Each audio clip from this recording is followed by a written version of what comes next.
Okay, part 3. C, letter C. 1.02 grams of magnesium chloride. All right, magnesium chloride, as we know, MgCl2. All right, now to get the molar mass, magnesium is 24.3 grams. Chlorine is 35.5 grams. And there's, let me back up, make sure we multiply that by 2. So that's 2 times 35.5, which is 71.0. All right, let me bring the 24.3 over here, and I get 95.3 grams. Okay, so there's our molar mass of magnesium chloride. So 1 mole of formula units of magnesium chloride is going to have a mass of 95.3. Okay, then to do the mass to moles conversion, so moles, number of moles equals what we're given, 1.02 grams times, make that a little more clear, 1 mole over 95.3 grams. And so again, I think you can kind of anticipate that this is going to be a number much smaller than 1. So when we take 1.02 divided by 95.3 grams, we end up with 0.0107, and that's moles. Okay, so grams cancel, so we end up with moles. And I guess let me stick with the abbreviation MOL, and there we go. And it's always good. It's a good habit to, when you get your final answer, put a little box around it, just so that it's clear what the final result was. Okay, now finally, last problem, chloromethane. So just in case you're interested, the structural formula for that would be you've got 3 hydrogens around a central carbon and then 1 chlorine atom.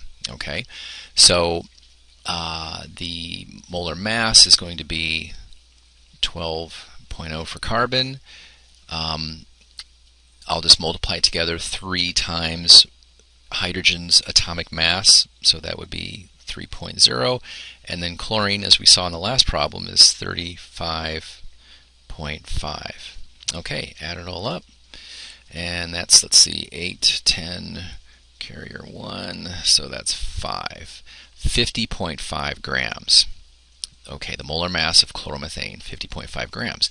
Now, let's try another color here. So the number of moles is going to be, wow, that's a small amount, 0.00100 grams times 1 mole on top, and 50.5 grams on the bottom. Wow, that red is really pretty garish. Let's try green. Now, so this is a divide, right? So we take 0.001 divided by 50.5, oops, 50.5, and I get 1.98 times 10 to the negative 5th mole. Okay, so that's a pretty small number of moles. All right, great. So I hope this helps. Hopefully you've been able to work out all these problems.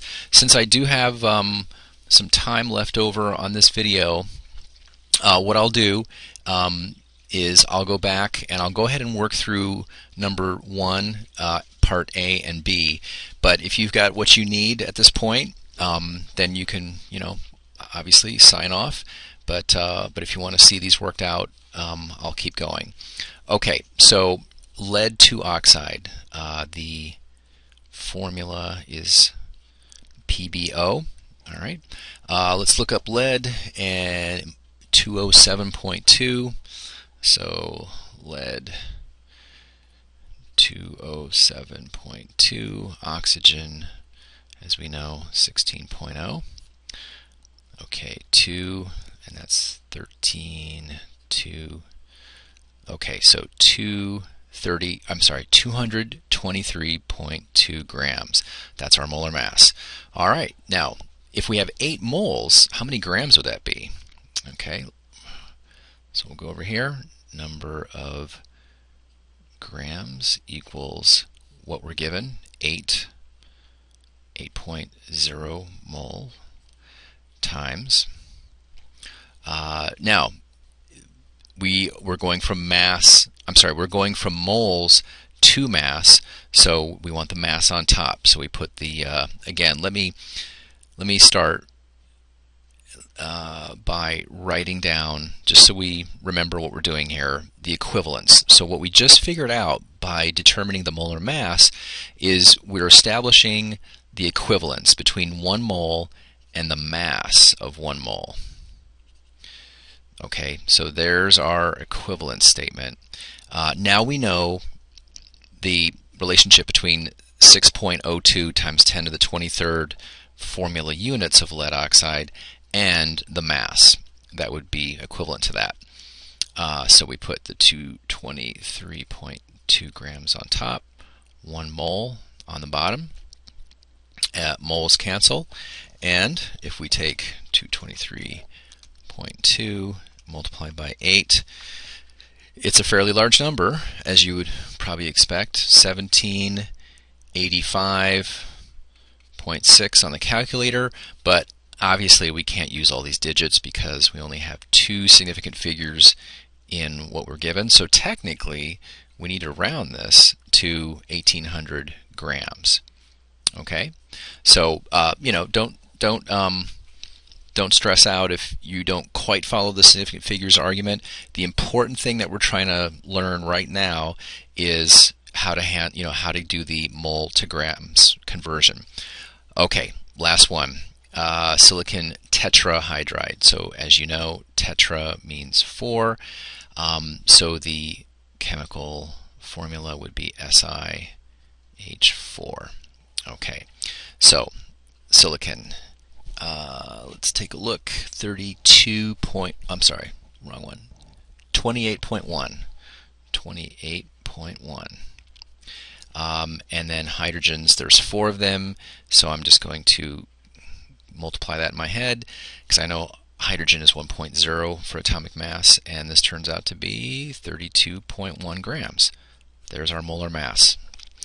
Now, so number of, here, let me do this in a different color here.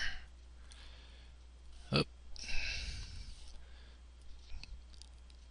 me try this guy one more time. So the number of grams equals the number of moles that were given, 0.00100 mole, times the molar mass on the top over 1 mole.